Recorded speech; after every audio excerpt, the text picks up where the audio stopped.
What's up, everybody? I'm Greg Miller, and this is He Only Does Everything, Colin Moriarty. Beyond, Greg. Beyond, Colin. Guess what? What's up? First full year of the PlayStation Vita. It was here the entire year, every month, every day in the United States. God bless the Vita. God bless the Vita. May it forever haunt these halls. I don't know. Tell me all about it. What's on tap for our nominations for PlayStation Vita Game of the Year? So I think unlike PS3 and PS4, which have like pretty clear winners in my mind, I think the Vita has the biggest mix of games. I don't know who's going to win. Anybody's race, they say. Let's start with Tarawa. Tarawa. Media Molecule. Yep, Taraway's from Media Molecule, a Sony-owned studio. They're responsible for Little Big Planet and that cute little Sackboy, but Sackboy's not in this game at all. This is kind of a platformer with an open world kind of slant to it. Very tactile on the Vita, definitely made from the ground up for the Vita, which is not surprising. It uses the front touch, the back touch, it maps your fingers, it uses the camera. It's a game that uses everything, which is rare on a PlayStation Vita game. It is weird, and I'm very interested to see how this game react, or how gamers react to this game long term, because it just came out a couple weeks ago, and Sony's kind of pushing this game. It's the only really one of two first-party games that are coming out this year for Vita. Killzone was the other one, I think this is something special. Media Molecule is a great studio, and they're very quirky and they're very unique. And I think that they make games that give you pause because they're not they're not like anything else on the market. Like cat paws? Yeah, like cat paws. Okay, great. What else you got for me on the PlayStation Vita? Dragon's Crown. Woo!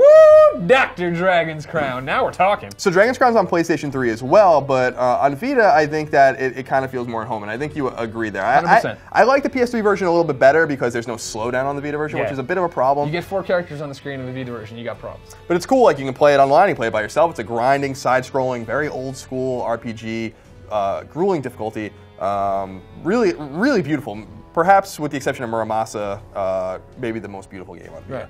I think it's a really special game. It sold exceptionally well, which I'm really excited about because hopefully we'll get a sequel. And I think that Dragon's Crown, for all of its controversy and all the things people wanted to talk about, was all about gameplay, and I think people realize that. It sold like 800,000 copies. All right, great. What else?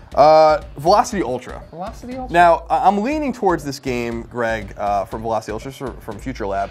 And this is a special kind of space shooter, puzzle game. It's hard to describe. You'll see it's probably going on your screen right now. Probably, hopefully. Otherwise, it's just us. And it's also on PlayStation 3, and I think that it's just a really... please stop doing that. I think it's a really, really, really fun game, and I remember playing it at a preview event and being like, okay, this is cool. It takes some time to get used to and really master, but it's so fast. And it's really pretty too. Yeah, warping your from one side of the screen to the other, collecting the humans in their little captivity pods, and keeping them go, try to stay alive. It's great. It's a really cool game. I'm kind of leaning towards that one actually. I think you're not ready to cast your ballot yet, but that's what you might check on your box. No, it's definitely up there. Killzone Mercenary is the next big one. This is from Guerrilla Cambridge, which is another Sony-owned studio. It used to be known as Sony Cambridge, and this is something a little different for them. They've been working on this game for a while. I think that this game has the with the exception of maybe Uncharted Golden Abyss, the most console quality to it in terms of a game that you might be able to expect to be playing with your running off the Killzone engine. I mean, it looks like the Killzone we played already on PlayStation 3. Yeah, and it's got a nice meaty campaign. It's cool. It's telling a different kind of story that you don't really care about. You're a mercenary and you're doing things for money, and everything you do earns you money in the game, which you can then use to buy new weapons and gear, which can then be transplanted online to play with your friends. So the Killzone Mercenary is a special game, and it really pushes the Vita. I don't know if you're going to see a game that pushes the Vita quite like that ever again. Interesting. And your 5th and final nomination for PlayStation Vita Game of the Year. Now this is a special one, Dragon, and please don't ever do that again. Guacamelee. Ooh, Guacamelee, Drinkbox Studios. Now, unlike Dragon's Crown, which I think kind of suffers a little bit compared to the PS3 version, Guacamelee is also on PS3 and Vita, but I think it's actually better on Vita. And this is just a Metroidvania platformer, non-linear, side-scrolling action game. Really, really fun. Really, really, really fun. Beautiful, funny, it's great, it's colorful, it's got so many little jokes for you to go, whether it's the grumpy cat ad in the background in Spanish, or just the animations every time you get a new power, right, and something crazy pops up in screen in Technicolor. It's very cool. I wish it was a little longer, but that's just because I wanted to keep playing it. You could beat it in like 6-7 hours.